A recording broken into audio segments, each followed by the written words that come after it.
Oi, gente, pra quem não me conhece, meu nome é Gabriela, eu sou estudante de psicologia do nono período e eu adoro falar sobre psicologia. Tenho um perfil, inclusive, pra quem quiser me seguir, é só entrar aqui nesse link. Nesse vídeo eu quero falar com vocês de um assunto muito importante, que são os erros que a gente comete em trabalhos acadêmicos. São erros muito comuns e que podem ser evitados. Já tô há 5 anos na faculdade, então eu já fiz uma quantidade significativa de trabalhos e já errei uma quantidade significativa de vezes para poder falar aqui que existem alguns pontos que a gente pode tomar cuidado antes de começar a escrever o trabalho. Vamos começar então com o erro mais grave de todos, que é o plágio.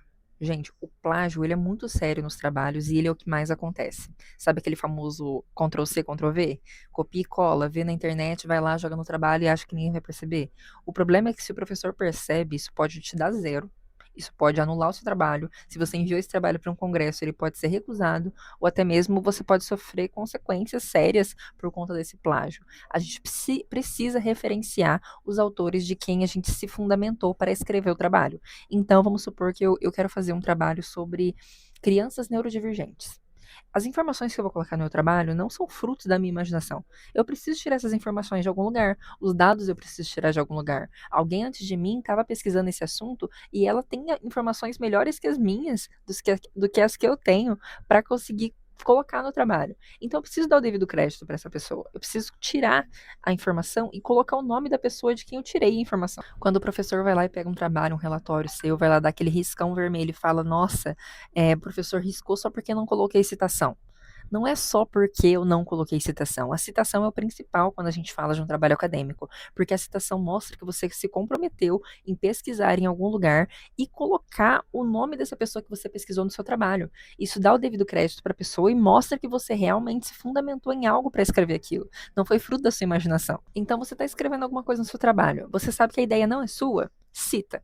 Cita de onde é essa ideia. A gente precisa ter no trabalho. Você vai lá e coloca: crianças neurodivergentes têm esse padrão de comportamento. Tá, mas da onde você tirou isso? A partir de qual análise? Que pesquisa você fez relacionada a isso? Como eu posso ter certeza que o que você está me falando ali naquele trabalho é verdade? Aí você vai buscar referência. De acordo com tal autor, eu posso afirmar que crianças neurodivergentes têm esse padrão de comportamento. Beleza, você colocou uma citação. Agora, se a pessoa quiser saber mais sobre esse assunto, ela vai ter que pesquisar esse autor para entender mais. Você mostrou ali no trabalho que você realmente se fundamentou e procurou a informação em algum lugar. O segundo erro muito frequente é a colagem de textos sem elaboração. Ah, mas o que é isso? Diferente do plágio, que é quando a gente não coloca citação nenhuma, a colagem sem contexto é quando a gente coloca citação demais, mas não conecta nenhuma ideia. Coloca citação só porque tem que colocar. Só o professor não colocar um X lá no seu relatório ou no seu trabalho. Antes de colar um texto, antes de buscar alguma referência e colocar no seu trabalho, tenta entender, essa referência que eu estou colocando realmente faz sentido com o que eu estou pesquisando aqui, com o que eu estou estudando para esse trabalho? Eu estou lá fazendo meu trabalho sobre psicologia hospitalar e de repente eu uso a citação de um psicólogo que é super famoso na área jurídica. Tipo, qual a conexão entre os assuntos? Faz sentido? Tudo vai depender assim, do que você estiver estudando, da pergunta de pesquisa que você estiver escrevendo. Então, qual é o seu objetivo? Seu objetivo é focado em pesquisar um assunto de dentro do hospital? Então, não faz sentido você usar um referencial teórico de outra área. Busque referenciais teóricos que estejam alinhados com a sua pesquisa, que estejam alinhados com o seu tema. Um terceiro erro muito comum também é a ausência de argumentação. Então você foi lá, utilizou a citação certinha, não cometeu plágio, conseguiu conectar com um autor que realmente é coerente com a pesquisa que você está fazendo. Então agora o próximo passo é você argumentar em cima dessa citação dele. É você fazer a sua fundamentação teórica. Você vai fundamentar em cima da citação desse autor. Ele foi lá e fez uma pesquisa antes de você relacionada ao assunto que você está pesquisando. Agora você precisa conectar a pesquisa dele com a sua pesquisa. Mostrar que o que ele fez antes agrega valor para o que você está fazendo agora. Então, vamos supor, um psicólogo hospitalar fez uma pesquisa e mostrou que o papel do psicólogo dentro do cuidado no hospital é fundamental.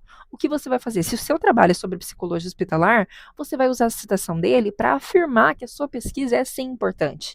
Então, você vai conectar ideias, você vai usar esse autor para reforçar a sua ideia. É assim que a gente argumenta em cima de citações. Ou então eu estou fazendo um atendimento terapêutico. E nesse atendimento eu lido com um paciente e eu estou usando a abordagem cognitivo-comportamental. Quando eu vou escrever uma fundamentação teórica em cima da abordagem cognitivo-comportamental, eu vou ter que conectar a abordagem com o caso do meu paciente. Então, o paciente que eu estou atendendo é a primeira sessão? O que eu vou fazer? De acordo com a entrevista inicial da terapia cognitivo-comportamental, nós devemos seguir esse modelo de entrevista inicial.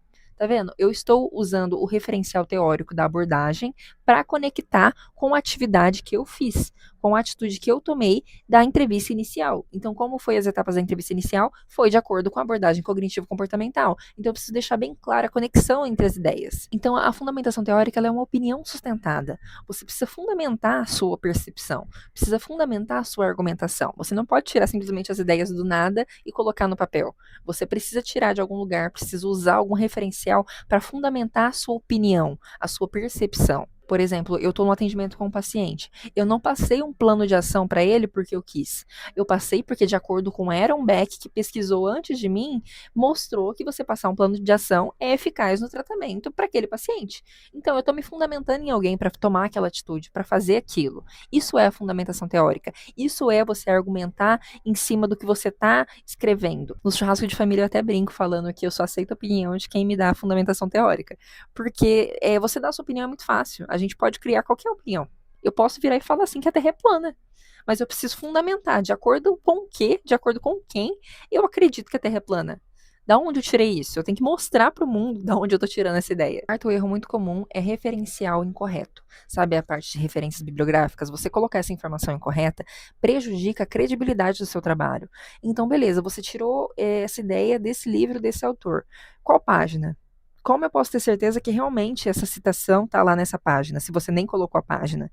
Entende como isso prejudica a percepção que as pessoas que vão ver o seu trabalho vai ter? Então você está lá escrevendo, tirou a ideia de qualquer lugar que seja, foi do panfleto que me entregaram na rua, anota o panfleto de onde que é, qual a empresa, anota o endereço, anota todas as informações possíveis para que quem for procurar aquela informação consiga encontrar. O objetivo da referência bibliográfica é fazer com que a pessoa que lê a sua citação, viu lá, nossa, achei interessante esse assunto, quero saber mais, vou buscar na referência. A referência ele achou nesse livro, nessa página que vem dessa editora, nesse ano. Essas informações precisam estar lá para que a pessoa consiga encontrar aquilo que você colocou. Vamos supor que você inventou a referência, você colocou qualquer página, qualquer livro, e você está apresentando seu TCC lá para uma banca. A banca vira e fala, interessante, vou ver esse livro aqui que você está colocando na sua citação.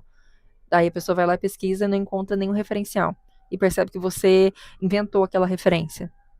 Que cara que você vai ficar na apresentação? Quinto e último erro, que é a linguagem. A gente precisa ter uma linguagem adequada no meio científico. Impessoalidade, precisão, clareza, formalidade, todos esses pontos precisam estar no seu trabalho. Não dá para simplesmente lançar um eu acho no texto.